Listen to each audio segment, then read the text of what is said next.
আমরা সবাই আল্লাহর রহমতের আশা করি, কিন্তু কখনো কি ভেবেছি কোন তিনজন মানুষকে আল্লাহ সবচেয়ে আগে জাহান্নামে নিক্ষেপ করবেন?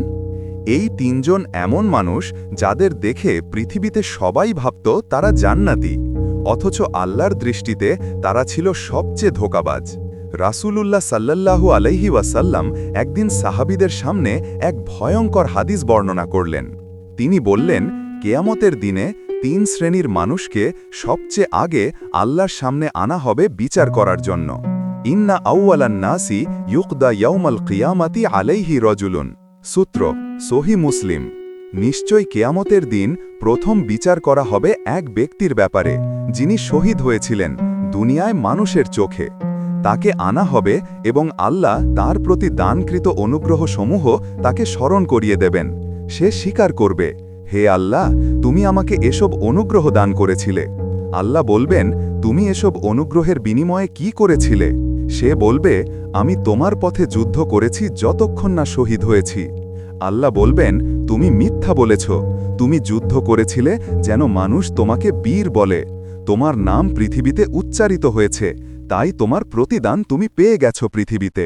অতঃপর তাকে মুখ থুবড়ে জাহান্নামে নিক্ষেপ করা হবে। তারপর আনা হবে একজন আলেম বা কোরআন পাঠকারীকে। আল্লাহ তাকে অনুগ্রহ স্মরণ করিয়ে দেবেন। সে বলবে, আমি তোমার জন্য কোরআন শিখেছি, অন্যদের শিখিয়েছি এবং পাঠ করেছি।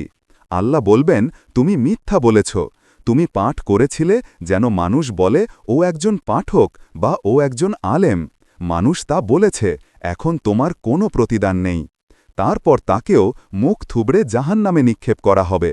তারপর আনা হবে একজন ধনী দানশীল মানুষকে। আল্লাহ বলবেন, আমি তোমাকে সম্পদ দিয়েছিলাম, তুমি কি করেছিলে? সে বলবে, আমি তোমার পথে দান করেছি।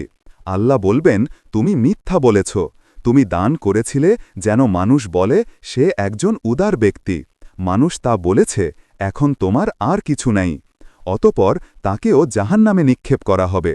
এই হাদিসে রাসূলুল্লাহ সাল্লাল্লাহু আলাইহি ওয়াসাল্লাম বলেছেন, কেয়ামতের দিনে প্রথম তিনজন মানুষকে বিচার করা হবে যারা দুনিয়ায় বাহ্যিকভাবে খুব ধার্মিক ও প্রশংসিত ছিল, কিন্তু তাদের অন্তরের নিয়াত ইন্টেনশন ছিল ভুল।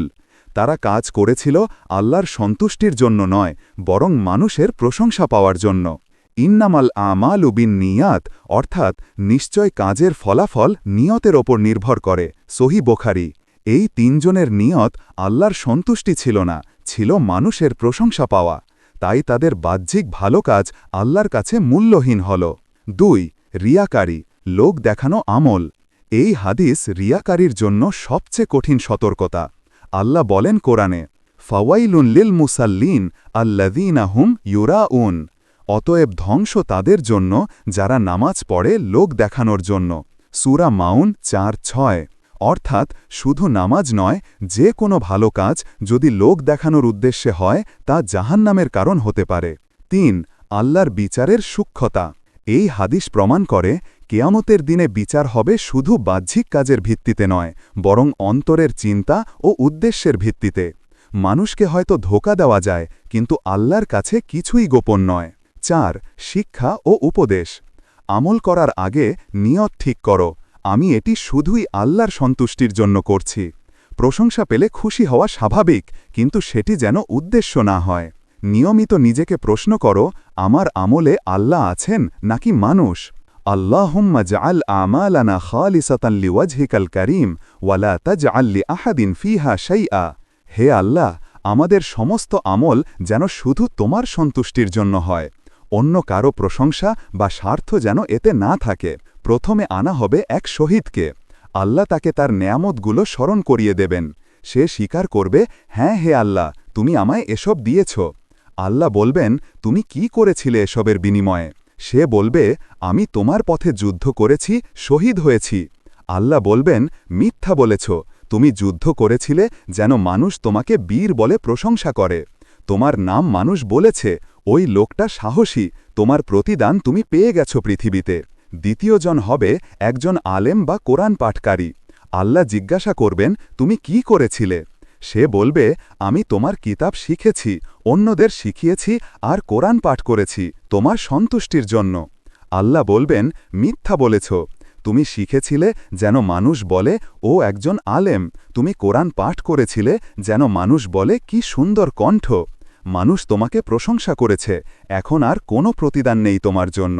তৃতীয় জন একজন ধনী ব্যক্তি, যাকে আল্লাহ অনেক সম্পদ দিয়েছিলেন। আল্লাহ বলবেন, আমি তোমাকে অনেক সম্পদ দিয়েছিলাম, তুমি কি করেছিলে? সে বলবে, আমি তোমার পথে দান করেছি, গরিবদের দিয়েছি, মসজিদ বানিয়েছি, দান করেছি, শুধু তোমার সন্তুষ্টির জন্য। আল্লাহ বলবেন, মিথ্যা বলেছ, তুমি খরচ করেছিলে যেন মানুষ বলে সে একজন উদার ব্যক্তি। তোমার প্রশংসা তুমি পেয়ে গেছ, এখন তোমার স্থান জাহান্নামে। রাসূলুল্লাহ সাল্লাল্লাহু আলাইহি ওয়াসাল্লাম বললেন, এই হাদিস শেষে বললেন, এই তিনজন হবে প্রথম যারা জাহান্নামের আগুনে নিক্ষিপ্ত হবে। সহি মুসলিম হাদিস নম্বর 1905। এ হাদিসে আমরা শিখি, কাজের বাহ্যিক রূপ নয়, বরং আল্লাহর জন্য কতটা খাঁটি নিয়তে তাই আসল। আসুন আমরা সবাই আল্লাহর কাছে দোয়া করি, আমাদের আমল যেন শুধুমাত্র আল্লাহর সন্তুষ্টির জন্য হয়, না মানুষের প্রশংসার জন্য, না দুনিয়ার লোভে।